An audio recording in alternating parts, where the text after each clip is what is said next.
Hi viewers, welcome to our channel. నేను మీ anchor Saritha. ఈరోజు మనతో పాటు సీనియర్ డైరెక్టర్ గీతా కృష్ణ గారు ఉన్నారు. ఆయనతో మాట్లాడదాం.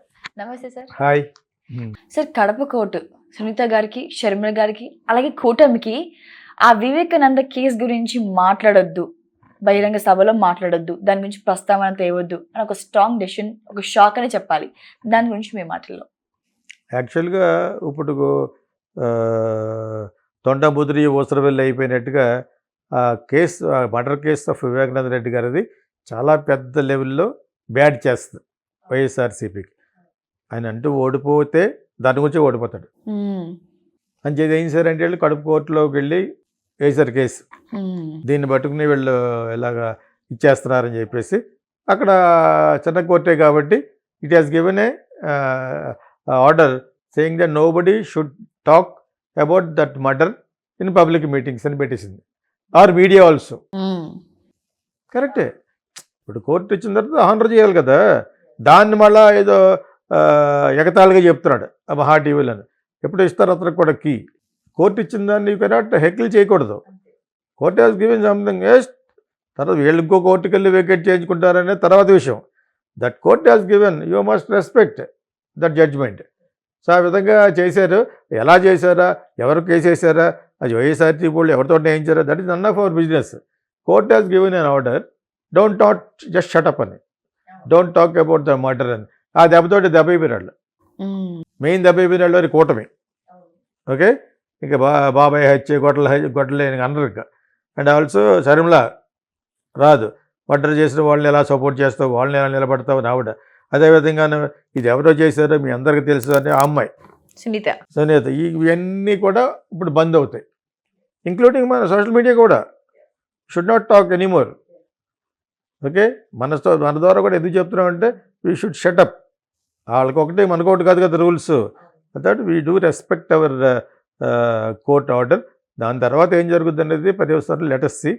But for now we should not talk further. మనం కూడా మాట్లాడకూడదు అని చెప్పి అక్కడితో ఎండ్ చేద్దాం. అది India Today senior journalist Rajdeep Sardesai గారు డిఫరెంట్ స్టేట్స్కి వెళ్ళి ఇంటర్వ్యూస్ చేయడం జరుగుతుంది. సో దాని గురించి మీ మాటల్లో. నేను యాక్చువల్గా చూశాను. యాక్చువల్గా ముందు కర్ణాటక అంతా చూశాను. జేఆర్డీ వచ్చి ఇప్పుడు ఇక్కడ ఎలాగైతే తెలుగుదేశంతో జనసేనతో పొత్తు పెట్టుకున్నారో బీజేపీ, అక్కడ కూడా పొత్తు పెట్టున్నారు. యాక్చువల్గా ఒకప్పుడు బీజేపీయే రూల్ చేసేది, దాన్ని అటువంటిది కాంగ్రెస్ డామినేట్ చేసేసింది తెలంగాణలాగా. బీజేపీని పడగొట్టేసి కాంగ్రెస్ గవర్నమెంట్లోకి వచ్చేసింది కదా. సో ఇతను అన్ని పార్టీల వాళ్ళని, అక్కడున్న సీఎం గారిని, అదేవిధంగా ఇప్పుడు జేఆర్డీ అంటే ఎవరు, కుమారస్వామి. ఓకే, దేవగౌడ గారి అబ్బాయి కుమారస్వామి. ఓకే, సో వాళ్ళని దేవగౌడ గారిని కలలేదు కానీ కుమారస్వామి నాకు బాగా తెలుసు. ఆయన పెద్ద 2-3 సార్లు కలుసుకున్నాం ఎయిర్పోర్ట్లో. సో కుమారస్వామిని కలిశాడు. తర్వాత వచ్చి ఇప్పుడున్న ప్రజెంట్ సీఎంని కలిసి వాళ్ళతో భోజనం చేసి, ఆ ఊర్లో ఉన్న వాకింగ్ ట్రాక్స్ ఉంటాయి కదా పొద్దుటేనే, అక్కడ వాళ్ళని కలిసి మైసూరు వెళ్ళి చాలా బాగా చేశాడు అక్కడ. అది తర్వాత ఫ్రీ బస్సులు ఇచ్చింది వాళ్ళే కదా మొట్టమొదట, ఆ కాంగ్రెస్ గవర్నమెంట్ ఇచ్చింది. బస్సు ఎక్కి ఆ విమెన్ అడుగుతున్నాడు, అందులో 50% మోడీకే చెప్తున్నారు. ఇచ్చింది కాంగ్రెస్ గవర్నమెంట్. జనాల్లో అతను కెమెరా మైక్ పెట్టి అడిగింది ఒక ఇన్నోవా వేసుకెళ్ళినట్టున్నారు. ట్యాక్సీ బోర్డు చూశాడు అన్నది. మైసూరు అంతా వెళ్ళాడు. మైసూరులో వాకింగ్ ట్రాక్ పార్క్కి వెళ్ళి కొద్దిగా ఎలైట్ పీపుల్ని అడిగాడు. ఒక 4-5 జర్నలిస్టులతో మళ్ళీ ఒక హోటల్కి వెళ్ళారనమాట మైసూరులో. బట్ టిఫిన్ చాలా బాగుంటుంది. కర్ణాటక కదా, మంచి మైసూరు మసాలా దోశ ఇవన్నీ తింటూ మాట్లాడుకుంటున్నారు అనమాట. 5-6 సీనియర్ జర్నలిస్టులే. వాళ్ళంతా కూడా ఇన్ జనరల్గా ఎవరి మీద గాలి ఉందంటే మోడీ గారి మీద గాలి ఉంది, దో కాంగ్రెస్ గవర్నమెంట్ అయినా. అది వాళ్ళు అలా చెప్పుకుంటున్నారు జేడీఎస్తో కలిసి అని ఈ ప్రజెంట్ చీఫ్ సీఎం చెప్తున్నారు అనమాట. దానింట్లో కూడా ఈయన రాగి సంగటి అంటారు కదా, మన ఆ రాగి సంగటితో చికెన్ తోటి తినటం ఇవన్నీ చాలా బాగా బ్రహ్మాండంగా కండక్ట్ చేశాడు. అన్ని పార్టీ వాళ్ళని కలిసాడు. తర్వాత కొత్తగా మైసూర్ మహారాజా ఫ్యామిలీ నుంచి is also taken join with hands with BJP first time. అతనితో కూడా చాలా బాగా మాట్లాడాడు. అతను మీ యొక్క రాజా ఫ్యామిలీకి సంబంధించింది ఇప్పుడు నీ మీద పడద్దు అంటే, అది ఎప్పుడో మా వాళ్ళ మీద ఉంటే వాళ్ళు చేసిన కట్టిన ప్యాలెస్లు వాళ్ళు అది దాని మీద మా మీద పడ్డం తప్పితే మాకు ఆ ఫీలింగ్ లేదన్నాడు అనమాట. Because he belongs to that raja's family. Okay, Wadiyar అంటారు అనమాట ఆ క్యాస్ట్ని, వడయార్స్. సో ఆయన అబ్బాయిని కూడా మాట్లాడాడు, ఈ స్పోక్ వెరీ వెల్. అందరూ క్యాంపెయిన్ చేస్తున్నా వ్యాన్ ఎక్కాడు అతను, రాజ్దీప్. సీనియర్ జర్నలిస్ట్ ఆయన 6 feet 6'1" or 6'2" ఉంటాడు. జుట్టు మెరిసిపోయింది తొందరగానే. Will be around nearing 60 India టుడేలో. వెరీ వెరీ సీనియర్ జర్నలిస్ట్ అనమాట. అది చేసిన తర్వాత then he went to Tamil Nadu, met Annamalai కుప్స్వామిని. Annamalai is a person, IPS officer, joined in BJP. Okay, అతన్ని కూడా ఈ కోయంబత్తూరులో మీరు నిలబడతారా గెలుస్తారా అని అదొకటి అడిగాడు. తర్వాత స్టాలిన్ కలిశాడు. ఇది ఇప్పుడు నెక్స్ట్ మన దగ్గరికి వస్తాడనమాట. చంద్రబాబు నాయుడు గారిని కలుస్తాడు, పవన్ కళ్యాణ్ కలుస్తాడు, జగన్ కలుస్తాడు. అదేంటప్పుడు ఇది చాలా చాలా బాగుంది ఇది. ఎందుకంటే వాళ్ళని కలుస్తున్నాడు, కలిసిన తర్వాత వాళ్ళ తరపున మనుషులను అడుగుతున్నాడు, ఇన్ జనరల్ అడుగుతున్నాడు. ఇప్పుడు ఫ్రీ బస్ ఇచ్చారు, ఆ ఫ్రీ బస్ ఇచ్చినప్పుడు ఆ విమెన్ అడుగుతున్నాడు. అందులో 75% మోడీ అంటున్నారు. మళ్ళీ చాలామంది ప్రజెంట్ కాంగ్రెస్ గవర్నమెంట్ అంటున్నారు. ఆ మూల నుంచి ఎవరో ఒక అమ్మాయి వీఆర్ ఆల్వేస్ ఫర్ కుమారస్వామి అంటుంది. దేవగౌడ గారి పార్టీ అనమాట ఇది. ఓకే, సో ఇది ఒక లెవెల్ వరకు సర్వే చేయటం అంటేది. మనకు డైరెక్ట్గా చూపిస్తున్నాడు కదా, చూపిస్తున్నాడు. మళ్ళీ బెంగళూరు నుంచి మైసూరు నుంచి బెంగళూరు వెళ్ళాడు. ఒక ఇన్నోవాలో వెళ్తున్నారనమాట. షూట్ చేసే వ్యక్తి ఉంటాడు ఆయన. ఇది చాలా చాలా బాగుంది యాక్చువల్గా. వెరీ ఇంట్రెస్టింగ్ అనిపించింది. ఇప్పుడు మన వాళ్ళు సర్వేలు చేశారు, అన్ని సర్వేలు జగన్గా చూపిస్తున్నాను ఒకటి అంటారు. అవన్నీ అబద్ధం చంద్రబాబు నాయుడు గారు అంటారు. వాళ్ళు చంద్రబాబు నాయుడు గారి మీద ఫర్గా చేస్తేనేమో వీళ్ళు అబద్ధం అంటారు. ఇది ప్రజలు కన్ఫ్యూజ్ అయిపోతున్నారు యాక్చువల్గాను. అవును, with all the they are unnecessary confusing the voters. ఈ చేశారు కదా, సర్దేశాయ్ చేసిన ఇది చాలా బాగా నచ్చింది నాకు. నేను చాలాసేపు చూసాను నైట్. అది కర్ణాటక, తమిళనాడు ఇవన్నీ వెళ్ళి చాలా ఓపిక్గా, ఒకటి మా వయసులో వెళ్ళాలి, బై రోడ్ వెళ్ళాలి కదా. ఫ్లైట్లో వెళ్ళిపోయినా కూడా అక్కడి నుంచి బై రోడ్ 400-500 kilometers వెళ్ళాలి. వెళ్ళిన చోట పది చోట దిగాలి. కాబట్టి అతను చాలా హెల్దీగా ఉన్నాడు. ఆ హోటల్స్కి వెళ్ళటం వల్ల అక్కడ వాళ్ళ జర్నలిస్టులు ఎవరో వస్తున్నారు. ఇప్పుడు అతను సింపుల్గానే వెళ్ళిపోయాడు. వెళ్ళి అందరూ రికగ్నైజ్ చేసేస్తారు. ఈ సచ్ వెల్ నోన్ జర్నలిస్ట్ అనమాట. అది నాకు బాగా అలాగా కొన్ని సర్వేలు మంచి మంచి యూట్యూబర్స్ ఎవరైనా ఉంటే అలా చేయాలి. కానీ చేసి దాన్ని చూపించాలి. అలా టెప్పవాళ్ళు కాదు, పెద్ద పెద్దవాళ్ళు, TV9, NTV వాళ్ళు చేయాలి. Including ETV also. అందులో వాళ్ళకి కావాల్సింది కట్ చేసేస్తారు. ఈటీవీ, TV9 ఎందుకంటే వాళ్ళు కట్ చేయరు కనీసం. అవును, మిగతా టీవీలన్నీ వన్ సైడ్ అయిపోయినాయి కదా. వన్ సైడ్ ఒకటి కాదు, ఇలా చేస్తే చాలా చాలా బాగుంటుంది. ఇప్పుడు ఏ రజనీకాంత్ వెళ్ళాలి ఆంధ్ర అంతా. అలాగే NTVలో అమ్మాయి ఉన్నారు, మెయిన్ ఎవరు అమ్మాయి వెళ్ళొచ్చు. It is giving a more insight and perfect expectations from the audience, voters.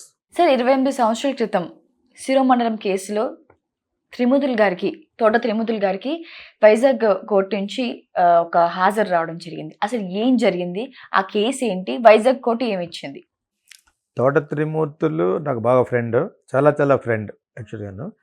So నాకు కొన్ని విషయాల్లో కూడా అడ్వర్టైజింగ్లో ఎవరు విశాఖ డైరీ వాళ్ళు నాకు పేమెంట్ సరిగ్గా ఇవ్వకపోతే దాంట్లో కూడా ఆయన మాట్లాడి పెట్టాడు అనమాట. Nice person. సో అతనికి ఒక హిస్టరీ ఉంది, వాళ్ళ బ్రదర్స్కి సంబంధించిన ఏదో ఉంది. వాళ్ళ బ్రదర్ని ఎవరో ఇది చేస్తే దాని తర్వాత చాలా చాలా పర్యవసానాలు జరిగింది. So is a powerful man in Amalapuram. వాళ్ళ అమ్మమ్మ గారి ఊరు, అది తాతగారి ఊరు అనమాట. బట్ యాక్చువల్గా ఇతను ఉండే కాన్స్టిట్యువెన్సీ శివుడు టెంపుల్ ఉంటుంది కదా, ద్రాక్షారామం అని. అది అక్కడ అనమాట, ఆ పక్కన ఏదో ఊరు ఉంటుంది. ఇప్పుడు ప్రస్తుతం ఆయన ఏ పార్టీలోనా ఆ పార్టీ చాలాసార్లు గెలిచాడు, తెలుగుదేశం అని, కాంగ్రెస్ అలాగనమాట. ఇప్పుడు ప్రస్తుతం జగన్ పార్టీలో చేరాడు ఆయన. కాపుల్లో మంచి పట్టు ఉన్నవాడు అనమాట, మంచి పట్టు, మంచి వాయిస్ ఉన్నవాడు యాక్చువల్గాను. పైకి సౌమ్యుడిలా ఉంటాడు కానీ పవర్ఫుల్ పర్సన్ యాక్చువల్గా. సో అతను కి అక్కడ ఏదో వివాదాలు జరిగినాయి, పోటాపోటీలు జరిగితే ఒక కన్వర్టెడ్ క్రిస్టియన్స్ యాక్చువల్గా ఎస్సీ ఎస్టీలు అన్నారు కాదు అని వీళ్ళ వాదన. వాళ్ళు ఎస్టీ ఎస్సీలు కాదు అంటే శిరోమండలం ఏదో కేసులో గొడవ పెడితే వాళ్ళకి ఐబ్రోస్ ఈ గుండు కొట్టించాడు ఆ రోజుల్లో 28 years బ్యాక్. ఓకే. అది పెద్ద శిక్ష. అది ఎప్పుడో రాజుల కాలంలో జరిగేది. అది అంటే ఎలా సార్? అంటే గుండుకి ఇస్తారు బలవంతంగా సార్? బలవంతం కదా, కూర్చోమంటే కూర్చుంటారు అక్కడ. వాళ్ళపల్లి అవి ఉంటాయి కదా, అందులోనూ 4-5 కుర్రోళ్ళని కూర్చోబెట్టి 4 పీకి చేసారు అలాగా. తప్పు కదా అది. సో అది జరిగిపోయింది. తర్వాత దాన్ని మరి వీళ్ళు ఏ విధంగా వాదించారో తెలియదు, కానీ దానికి అది కొంచెం అట్రాసిటీ, ఒక దారుణం అది. కానీ వాళ్ళు ఎస్టీలు కాదని పెట్టారు వీళ్ళు. వాళ్ళ తర్వాత కన్వర్ట్ అయిన క్రిస్టియన్స్, అది తెలుసు కదా, చాలామంది క్రిస్టియన్స్ రెడ్డిస్ కమ్మస్ కాపులు కూడా కన్వర్ట్ అయిపోతారు. అవునవును, తెలుసా మీకు? అలాగని పెట్టారు ఫిట్టింగ్. మరి ఎంతవరకు తెలియదు నాకు. ఇప్పుడు చెప్తుంటే నేను విన్నాను. నేను ఆయన దాని గురించి ఎందుకు మాట్లాడుకుంటాం, మొన్నే కలిసాం కూడా కడియపలంకలో రీసెంట్గా ఒక 3-4 months బ్యాక్. సో ఎవరో పోతే ఇద్దరం వెళ్ళాం అక్కడికి. సో అదర్వైజ్ నైస్ పర్సన్ యాక్చువల్గా. గెలిచే క్యాండిడేట్, పవర్ఫుల్గా చేసుకోగలడు. జగన్ సీట్ ఇచ్చాడంటే అటువంటి వాళ్ళకి ఇస్తాడు. మరి మీకు అర్థమైంది మీకు? వాళ్ళు అడిగే వాళ్ళు కూడా అలాగే అడుగుతారు. అంచేత వచ్చి పాపం మండపేటలో అక్కడ కాపు అండ్ చౌదరి బేస్ ఎక్కువ, కమ్మ బేస్ కూడా ఎక్కువే, వేజల్లో ఇది అంటారనమాట. సో ఆ మండపేటలో ఈయన కంటెస్ట్ చేయాలి. ఇప్పుడు ఏం చేశారంటే 2 సంవత్సరాల కంటే ఎక్కువ శిక్ష పడితే అనర్హత, you cannot contest in elections. ఇప్పుడు దాంతో పాపం కన్ఫ్యూషన్గా మళ్ళీ వెంటనే హైకోర్టుకి వెళ్ళొచ్చు. Okay okay. విశాఖపట్నం నుంచి మళ్ళీ you can go to high court. అది వెంటనే చాలా యుద్ధ ప్రాతిపదిక మీద జరుగుతుంది. అది చేస్తున్నారు వాళ్ళ అతని లాయర్లు. ఒకవేళ టైం దగ్గర పడిపోయింది కదా, టైం సరిపోకపోతే వాళ్ళ అబ్బాయిని రంగంలో దించుతాడని విన్నాను. నేను ఫోన్లో అడుగుదాం అన్నాను, ఈ కన్ఫ్యూజన్లో ఎందుకు ఫోన్ చేయడం చేయలేదు, కానీ ఐ ఫెల్ట్ సో బ్యాడ్. మంచి ప్రిపరేషన్లో ఉన్నారు ఇప్పుడు. అవును, అర్థమైంది ఇప్పుడు.